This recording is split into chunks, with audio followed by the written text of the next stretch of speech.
Why would a man in the middle of a sunny, dry land start building a massive ship with no ocean in sight? What kind of person would spend years on a project everyone calls crazy? That's not just a strange story, it's a real one. And it's one that still speaks to us today. On Story of Grace, we're diving into the bold and unbelievable journey of Noah, a man who followed faith while everyone else chose chaos. Stick around, because this isn't just about rain and animals. It's about choices, courage, and the power of trust. Subscribe to Story of Grace so you never miss a moment of truth, hope, and timeless inspiration.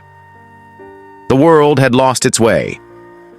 How do millions of people all forget what's right at the same time? What kind of world makes evil look normal and good seem strange? That's where this story begins. Back then, people didn't care about honesty, kindness, or love. They only cared about themselves. The streets were filled with cheating, violence, and cruelty. Every person doing what was right in their own eyes, no matter who got hurt. It wasn't just one bad day. It was a way of life.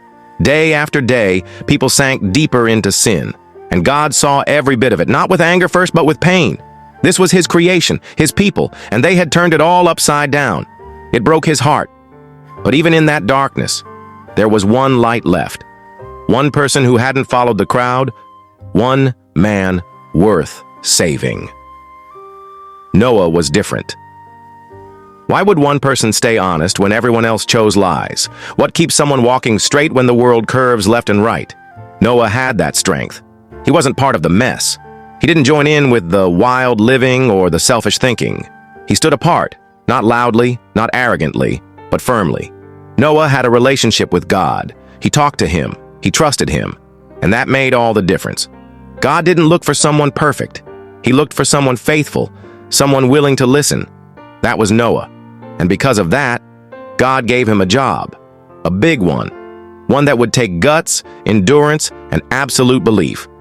God was going to save what was left of the good through Noah. The ark had to be built. Why spend decades building something no one else believes in? Why break your back for a plan only you understand? That's what Noah did. God gave him clear instructions: build a massive ark, not just for himself, but for every animal species. A safe place when the storm hit. No shortcuts, no skipping days, just faith in action every single day. People laughed, they pointed fingers. Kids probably ran by making jokes, but Noah kept building. He wasn't a carpenter or a sailor, but he became both. Because when you trust God, you become more than what you thought you could be. Every nail driven into the wood was a symbol of obedience. Every plank carried purpose. And Noah didn't stop. Not for rain, not for rumors, not for mockers. He kept going, because he believed what God said was coming, even when there was no cloud in the sky. The animals came. What do you do when the wild starts walking right up to your door?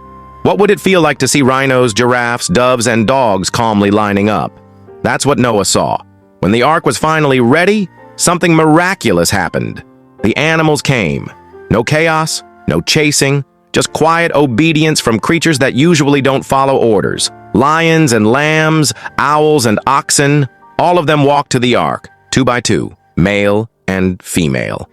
Not because Noah called them, but because God had. It was a moment that no one could ignore.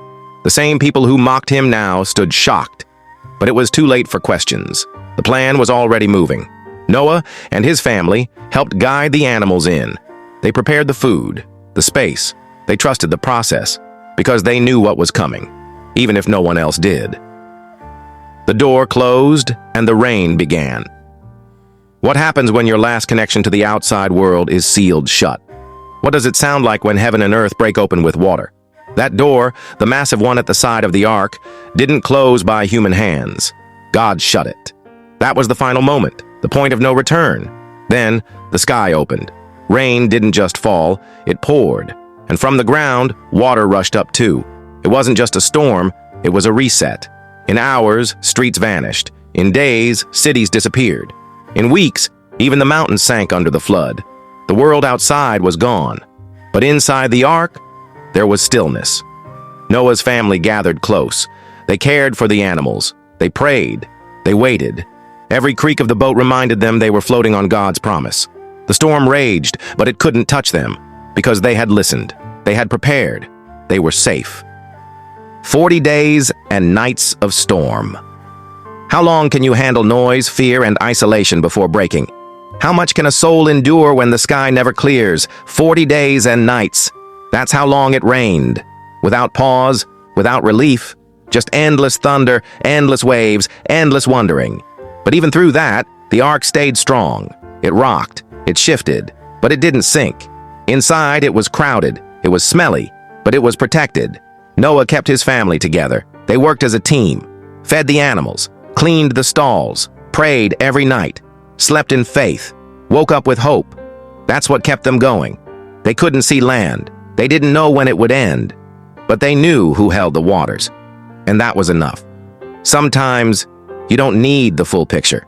You just need to know God is still with you in the middle of it. Waiting for dry land. What do you do when the rain stops but the world is still covered in water? How do you wait without giving up when you've already waited for so long? After the storm passed, the hardest part began. The waiting. The ark floated in silence for months. Just water everywhere. No trees, no hills, no direction. Then one day the ark came to rest. Mount Ararat, solid ground beneath. But Noah didn't jump out. He waited. He sent a raven, then a dove. He watched. He listened. He hoped. When the dove returned with an olive leaf, his heart lifted.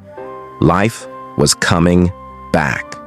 Slowly, quietly, faithfully. And when the time was right, God spoke again.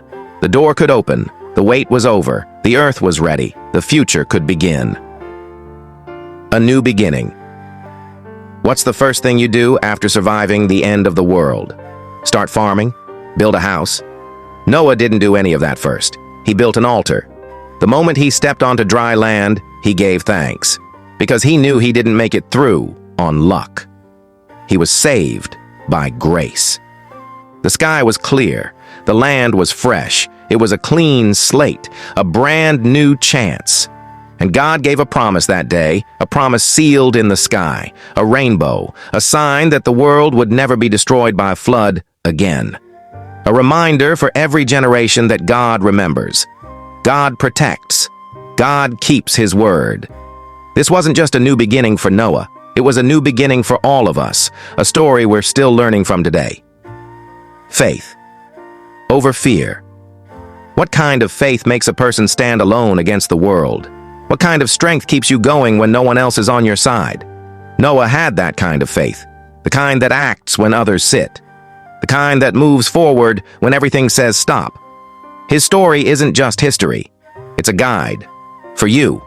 For me. Because we all face moments where we have to choose. Do we go with the crowd or follow what's right? Do we stay silent or speak up? Do we play it safe or obey? Noah chose obedience. And because of that, the world got a second chance. You might never build an ark, but you will face moments where you have to build trust, build strength, and build hope. Just like he did. So, the next time life feels heavy, storms feel close, or you feel alone, remember this story. You're not forgotten. You're not fighting alone. God sees. God saves. God still speaks. If this story moved your heart or opened your eyes, then don't let it go. Carry it with you. Let it change the way you walk, talk, and believe. And if you want more stories that light your path and stir your spirit, subscribe to Story of Grace. We're here to bring truth, strength, and hope to your screen, one story at a time. See you in the next one.